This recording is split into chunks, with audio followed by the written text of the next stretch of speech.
Екеуміз бір-бірімізді түстей танығанымыз болмаса, сөйлесіп жақындаспаған адамбыз. Ол теміржол вокзалына менен бұрын келген-ау. Қолынан телефон түсірмей әлдекімдермен сөйлесіп отырды. Қабағы түюлы, түсі суық, әр сөзін нақты естімесем де қарғыс сөзге ұқсайды. Арасында қатты күрсініп жан-жағына қарап қояды, сөзімді біреу естіп қалды ма дегендей. Күтетін пойызымыз бір пайыз екен. Екеумізде бір шипажайда емделу кабинеттерінің алдында кезек сұрасқанымыздан басқа артық сөз айтпайтынбыз. Әрі бұл кісі өзін көпшіліктен жеке ұстайтын, ешкімге жақындаспайтын апай ретінде ғана көріп жүретінмін. Міне вокзалда қатар отырмасақ та бір-бірімізді сырттай танып отырмыз. Қасына кішігірім чемоданы мен 2-3 пакетін ұстап өзіне жақындатып қойды. Қазір пойызға мінуге барарда жүктерін алып жүруге ауыртпалық болады-ау, көмектесермін деп іштей өзіме тапсырма беріп қоямын. Апай жүріңіз, пойызға отыру хабарланып жатыр. Маған 2 пакетіңізді беріңіз, көмектесейін. Қай вагонға отырушы едіңіз? 12-ші вагон. Онда бір вагонға мінетін болдық. Жүріңіз. Қарсылық білдірмеді.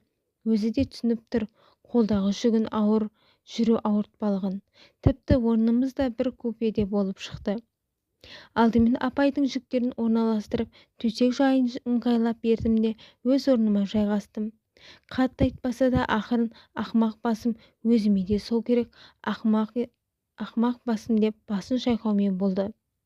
Қолындағы телефонын қайта-қайта қарап, кнопкаларын басқанымен ар жағынан жауап ала алмай отыр.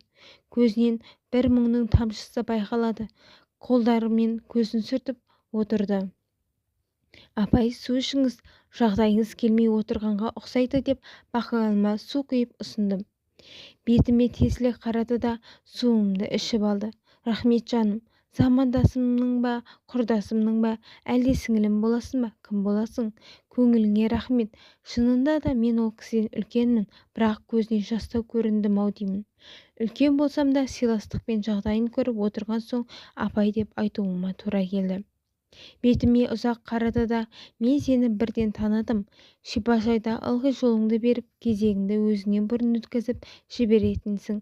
Басқалар кезексіз неге жібересің деп жатқанда, сен бәрін сабырлықпен шақырып, үлкендігімді айтып, басу айтып отырасың. Бірақ саған іштей риза болғанымен бірде-бір рет рахметімді айтпай жүре беріппін. Міне тағы сенімен бір вагондас болып отырмын. Кішілігіңді сыйластықпен көрсетіп отырғаныңа жаным рахмет. Алланың рахмы жаусын саған деп көз тамшысын бір сүртіп алды. Сіз вокзалға ерте келген сияқтысыз, тамақтанбаған шығарсыз. Тамақ ішіп алайық деп стол үстіне тағамдарды қойдым. Атың кім, сен деп Астанаға барасың ба деп сұрады апай. Иә апай, мен Астанаға барамын. Атым Ғалия. Менің атым Жұпар, Астанада тұрам. Жалғыз бір ұлым бар, келінім, немерем бар. Мынау 2 пакет сол немереме алған подаркілерім ғой, сүйретіп жүргенім деп бір күрсініп алды. Алдымен тамақ ішіп алайық, жол ұзақ, сосын әңгіме дүкен құрамыз деп бетіне күлімсіреп қарадым. Шипажайдай жүргенімізде емес, маған жылулықпен қарап, ар жағындағы бір сыр мұң ақтаратынын сезіп отырмын. Тамақты онша батып ішпей, шұқылап қана қолын тигізіп, ақырын естілер-естілмес ақымақ басым деп отырды. Мен де естімегендей сыр бермеймін. Апай, тамақ алсаңызшы, тауықтың етін жеңіз деп мен де жеп отырмын. Сосын мына айранды ішіп алсақ, үйге жеткенше қарнымыз ашпайды апай, алыңыз ішіңіз деп қоям. Қой жаным, өзім тамақ алуға бағана вокзал басында мына заттарымды біреулерге сеніп кете алмадым. Сондай құнды заттарым болмаса да ешкімге тапсыруды ойламадым. Енді сенен ұялып отырмын. Маған тамағыңды жайып қойып отырсың. Рахмет жаным, жидет ауыз тидім, қарным аш емес. Жоқ апай, осы тамақта екеулеп бітірмесек, ашып-пыршып кетеді. Рәсуа қылмайық, ұят, жемесеңіз болады, алыңыз, ішіңіз деп әзер тамақтандырып. Столды жинап апайға енді әңгімемізді бастаңыз дегендей бетіне қарап, иә Жұпар апай, қысылмай ішіңіздегі сырыңызды, мұңыңызды ақтарыңыз дегенде ишарат білдірдім. Апай, сіз бағанадан бері ақымақ басым деумен келесіз, не болды? Мүмкін менің сізге көмегім тиіп қалар. Маған айтыңыз, тіпті ішіңіздегіні біреуге айтсаңыз жеңілдеп қаласыз. Ұстамаңыз, сыртқа шығарыңыз. Өзіңнің бала-шағаң, жолдасың бар ма? Иә, апай, бір ұл, 2 қызым. Олардан туған Алла берген немере жиендерім бар. Жолдасым 4 жыл болды мәңгілік үйіне қайтқаны. Балаларым бәрі өз шаңырақтарын құрған, жеке-жеке отбасы. Немерелерімнің алды 24-25-те, арты 10-да 5-те. Жиендерім де ер жеткенде, жиен қызым тұрмыста, қалған жиендерім алды 25-те. Ер жеткен немелерім жиен ұлда үйленген жоқ, шөбере сүюге жеткізбей жатыр деп бетіне күлімсірей қарадым. Ықыласпен тыңдаса да апайдың түйілген қабағы, мұңды жүзі жібермеді. Апай, өзіңіз туралы не айтып отырсаңызшы. Сөзіңе қарағанда бақытты әйелге ұқсайсың. Иә, апай, Аллаға шүкір, тәуба деймін. Маған ондай бақыт бұйырмады. Өзім шешемнің жалғыз қызы болдым. Әкем мені тумай шешемді тастап кетіпті. Соғыстан оралған жауынгер, сол елдің басшысы, біздіңше айтқанда әкім болған. Басшы елде ер азаматтардың аздығын пайдаланып не істеймін десе де ешкім қарсы шықпайтын болған. Әйелі де, еркегі де одан қорқытатын көрінеді. Ауылдағы жесір әйелдердің бәрін өзінің көңіл ашарына айналдырған. Қарсы шықса қудалайтын. Жұмысын тартып алып, жауыз адам еді деп шешем есіне алып отыратын. Сол кезде ер жетіп отырған шешеме көзі түсіп аяғы ауыр болған соң тастап кеткен. Солай мен 1949 жылы дүниеге келіппін. Шешеме қанша кісі сөз салса да қызымды соңынан еріп келген жетім қыз деп аттандырмаймын деп тұрмысқа шықпай қалған. Анам тістелеп жүріп, қиыншылыққа төзіп, асырап бағып мені 8 жылдық, сол кезде мектептер 8 жылдық, 10 жылдық болатын. Мектепті бітірдім. Ақмоланың сауда қаржы техникумына түсірді. Сөйтіп есепші бухгалтер мамандығына ие болдым. Оқып жүріп өзімен оқыған жігітке тұрмысқа шықтым. Ол толық отбасының баласы еді. Әке шешесі, 2 інісі, 2 қарындасы болды. Әке шешесі тегі жоқ жетім қызға үйлендің деп мені келгеннен ұнатпады. 2-ның бірінде шешеме тіл тигізіп, өзімді енем мен қыздары жетімек дейтін болды. Бірақ оны тек күйеуім жоқта айтатын. Жолдасы мені қорғап, өзі отырғанда ешкімге ауыздарын аштыртқызбайтын. Дүниеге бір ұлым, бір қызым келді. Өзім қаладағы үлкен асхананың біріне есепші бухгалтердің көмекшісі болып, жолдасым құрылыс материалдарының дүкенінің есепші бухгалтері болып жұмыс істеп жүрдік. Ата-енеммен тұру қандай қиын болса да, жолдасымның шынайы сезімін, махаббатын бағалап, шыдамдық танытып жүрдім. Қиыншылықта жүрсем де ең бақытты кезім еді. Е Алла, неге өз берген бақытыңды көпсіндің? Енем тіпті өз үйімнен келген төсек орнымды қыздарына беріп, өздерінің ескі құсқы төсектеріне жатқызып қоятын. Көзінен тамған тамшысын бір сүртіп алды. Мен ешқандай сұрақ қоймай, сөзін бөлмей тыңдаумен отырдым. Жолдасым сондай ақылды, екеуміздің ақшамызды өзі ұстайтын. Сол үнемдеп жинаудың арқасында машина алды. Мені жұмысқа апарып тастаймын десе ұлына ұрысып, қатын жанды, қатынның айтқанын істейтін шіріген жұмыртқа деп енем машинаға мінгізбеуге әрекет жасайтын. Жолдасым анасын бірде тыңдаса, бірде тыңдамай, машинамен әсіресе таңертең мені жұмысқа, балаларды балабақшасына апарып тастайтын. Қатты күрсініп үнсіз отырып қалды. Апайға су ұсындым. Судан кейін маған тесіле қарады да арман қарай әңгімесін жалғастырды. О Аллам, неге мені сынағыңнан айырмайсың? Неге деп алды да судан бір күні балаларды балабақшадан алып келгенбіз. Қызым машинада отырған. Әкесіне қарай жүгіріп алдынан шыққанын ол да мен де байқамай қалдық. Әкесі қызын машинасымен басып кетті. Қыз тіл қатпастан жан тапсырды. Жолдасым өкіріп машинасының астында жатқан қызын құшақтап алып шықты. Есіне танып қызының жанында екінші өлік жатты. Солқылдап даусын шығарып, көз жасын тия алмады. Апайды құшақтап отырып, мен де көз жасыма қалай ерік бергенімді байқай алмай қалдым. Менің айқайлап жылағанымнан үйдегілер жүгіріп шықты. Енем екі өлікті көріп, мені шашымнан жұлып жерге алып соқты да аяқмен тепкілеген жерімді қалдырмады. Мына екеуін қалай өлтірдің? Енді сен де солармен өл деп тұншықтыра бастады. Әлім кетіп талып қалдым.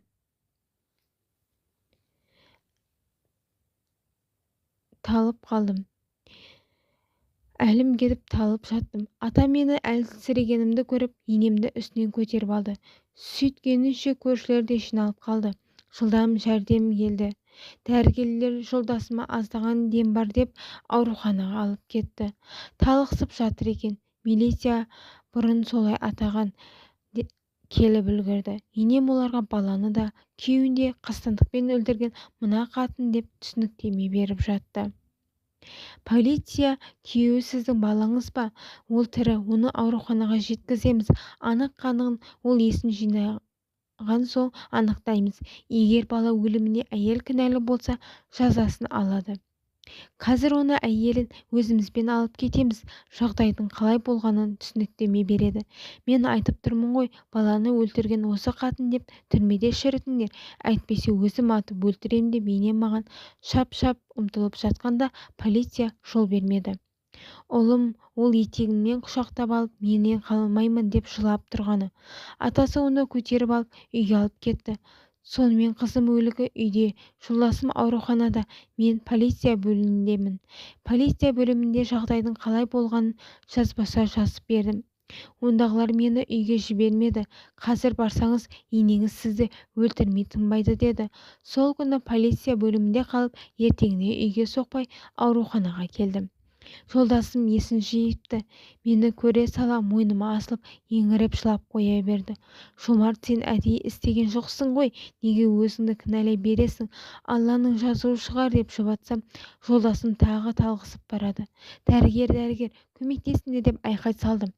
Ешқайсың бұл кісіге жоламаңдар, ол әлі есіне толық келген жоқ. Оған тыныштық керек, мазасын алмаңдар деп мені палатасынан шығарып жіберді. Сыртта қарасам, бір полиция тұр. Неге тұрсыз деп сұрасам, палатаға кісіні күзетіп тұрмын. Есін жиған соң полиция алып кетеді. Одан әрі түрмеге жабуы мүмкін деді. Енді не істейін? Аллам, қызым ол кетті. Мәңгілік ал. Енді қалай? Жомартты аман қалып қалам деп жылаумен ауруханада отырғанымда атам мен енем де, қарындастары да ауруханаға келді. Полициядан қорқытау деймін. Енем көзін алайтып қаншама қарғыс айтты. О Алла, не көрмедім. Ақыры не керек, күйеуімді 10 жылға соттап жіберді. Енем мені үйден қуып шықты. Ұлымды бермей алып қалды. Қайтадан шешем қолыма бардым. Анам күйеу баласын сондай жақсы көруші еді. Оны да, мені де. Өлген қызымды, енем қолында қалған жиенді де уайымдап, әбден біткен қан қысымды көтеріліп, 2 рет ауруханаға жатып үлгердім. Жылдар өтіп жатты. Ай сайын түрме есігін аңдып, күйеуіме тамағын керек жарағын тасумен болдым. Ал енем болса ұлымды мүлде көрсетпейтін болды. Мен баламды қанша сағынсам да сотқа бармадым. Жолдасымның өтініші бойынша мен түрмеден шыққанша менің әке-шешем қолында жүре тұрсын, менің жоқтығымды білдірмей, оларға алданыш болсын деген соң өзімді іштей қайрап көндірдім. 2 жылдан кейін анам қайтыс болды.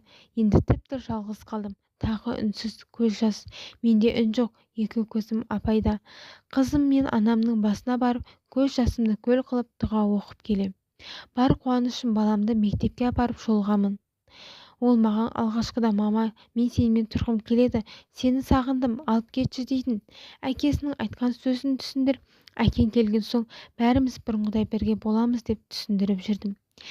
Кейіннен қарасам балам менімен жолығудан қашқақтайтын болды. Неге деп өзіме сұрақ қоятын болдым. Қашпашы, келші, сағындым сені десем бір күні, сен әкемді түрмеге отырғыздың, қызыңды әдейі өлтірдің, сен менің анам емессің деп тұр.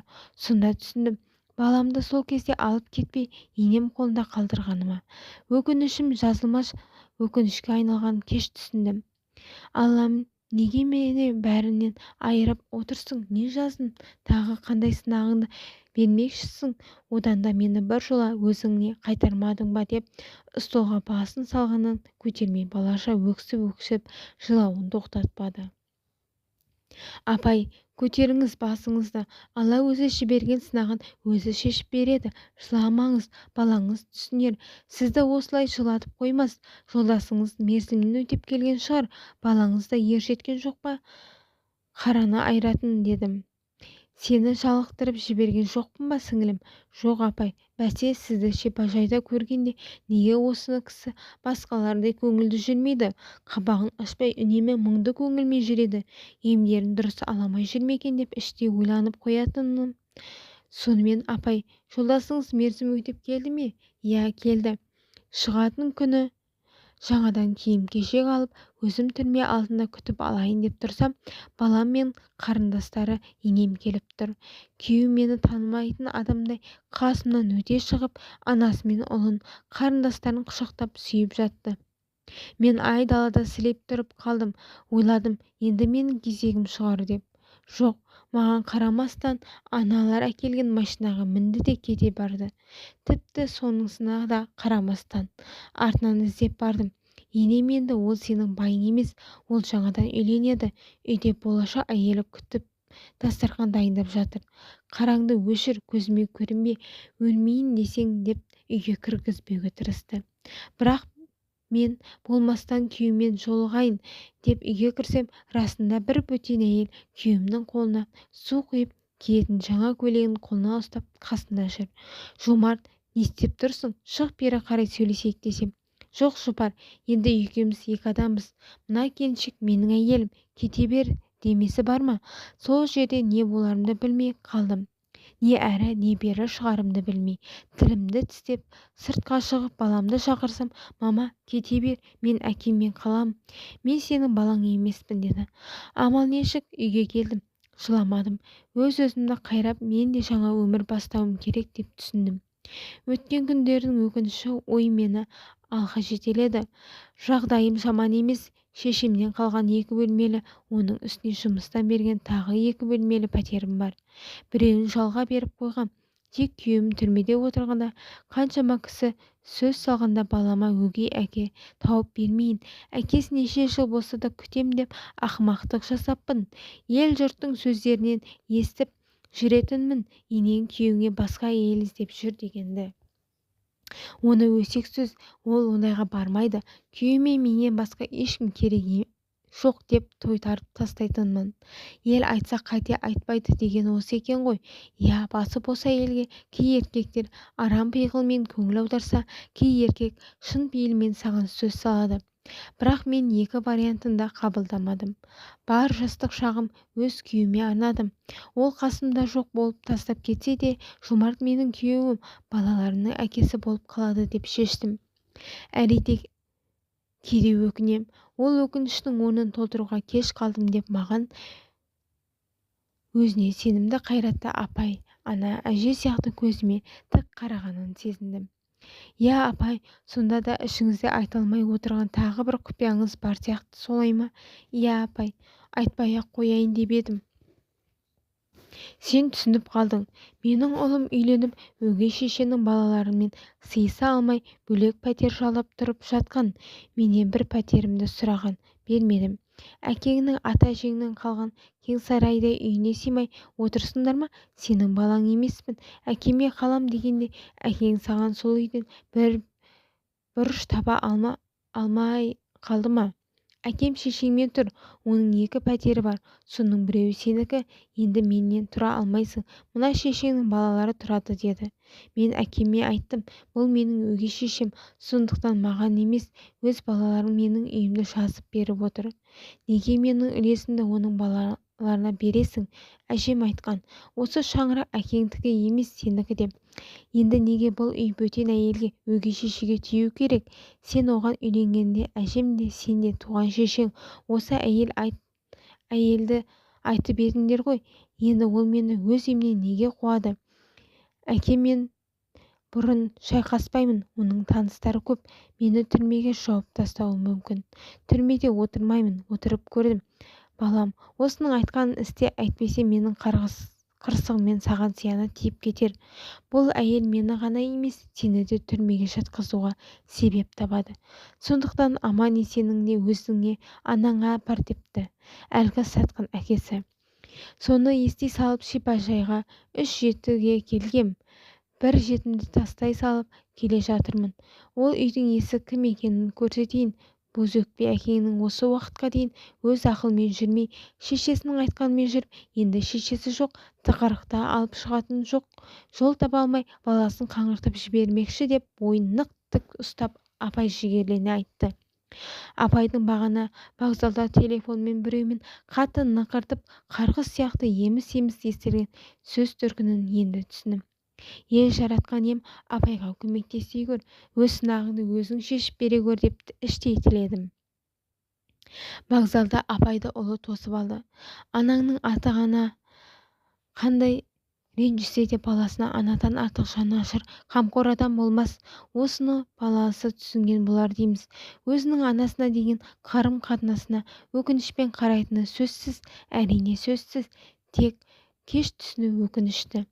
Апаймен қоштасарда өзім туралы барлық мағлұматты беріп, апай, 6 сағат жүрген пойыздың қалай жылдам келіп қалғанын білмей қалыппыз ғой. Маған телефоныңызды беріңіз.